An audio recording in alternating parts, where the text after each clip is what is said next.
يا سائلي عن مذهبي وعقيدتي، رزق الهدى من للهداية يسأل.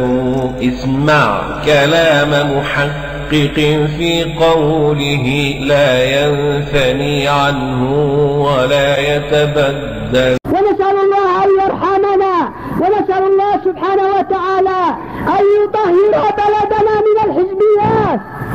الحزبيات نار حمراء، الحزبيات نار حمراء. أسألكم أيها المستمعون وأيها المصلون، أليس الحزب الشيوعي الاشتراكي يؤهب نفسه للوثوق على السلطة؟ أليس الحزب البعثي الاشتراكي يؤهب نفسه للوثوق على السلطة؟ أليس الحزب الناصري يؤهب نفسه للوثوق على السلطة؟ أليس الشيعة يؤهبون أنفسهم للوثوق على السلطة؟ وبعدها صراع بين الحزبيات وقتل وقتال، كلما فاز حزب قام الحزب الآخر، قام الحزب الآخر لتدميره، ويبقى اليمن في صراع. اللهم اشهد، اللهم اشهد، اللهم اشهد أن هذا منكر، فنسألك يا الله أن تزيله، فإننا قد عجزنا عن إزالته، قد عجزنا يا رب عن إزالته. نسألك يا الله أن تزيله، وأن تحفظ بلدنا من الدمار، وتحفظ بلدنا من الفتن. نعم، نصحنا إخواننا المسلمين وخصوصا إخواننا أهل السنة أن يبتعدوا عن هذه التصويتات وعن هذه الانتخابات وعن قبول الدستور أو الذهاب إلى الدوائر لرافضه. نصحناهم بهذا لأننا لسنا نتنافس على الكراسي، فالكراسي عندنا، الكراسي عندنا أحقر من البعر. نتنافس على حفظ بلدنا من الدمار، فإننا مسؤولون أمام الله عن بلدنا، ونتنافس على تحصيل العلم النافع وعلى تبليغ السنة. أسأل الله أن يحفظ علينا ديننا، والحمد لله رب العالمين.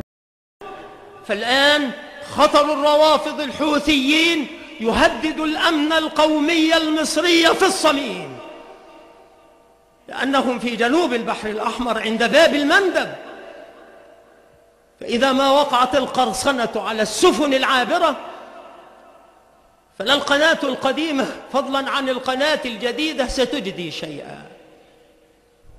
أي عبث هذا!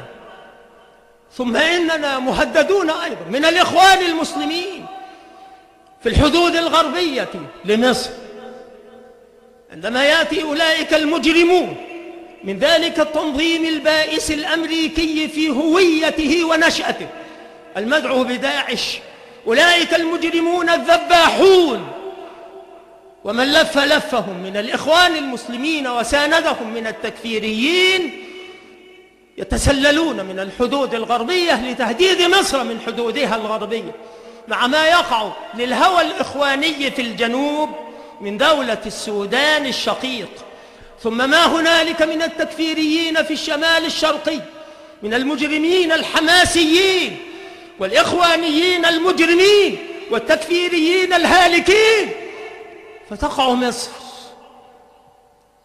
بين هذه الأخطار المحدقة.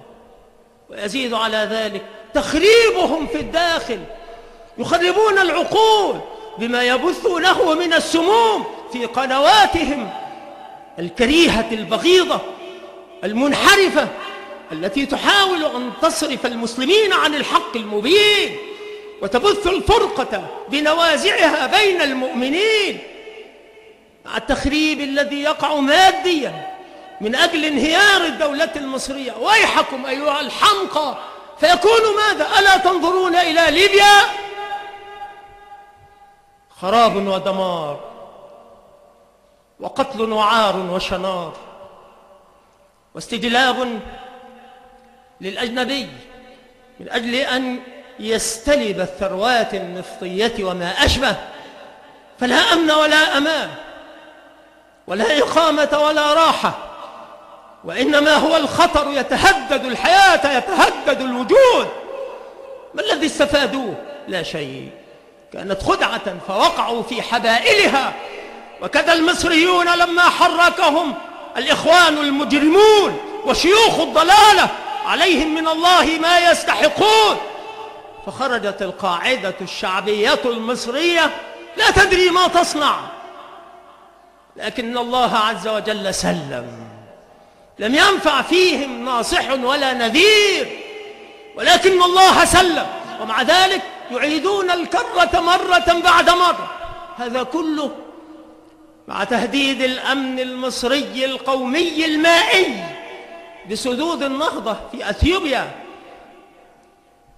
واليهود هنالك موجودون يمولون وينفذون. ماذا تنتظرون أيها المصريون؟ تنتظرون الذبح، تنتظرون الإبادة، لما لا تفيقون؟ لما لا يأخذ الواحد منكم على يد كل منحرف ضال من الإخوان وأتباعهم وأشياعهم من الحمقى الهلكة الذين يريدون أن يخرقوا السفينة ليغرقوا أهلها، وويل لمن أراد أن يخرق السفينة ليغرق أهلها، ويل له ثم ويل له ثم ويل له.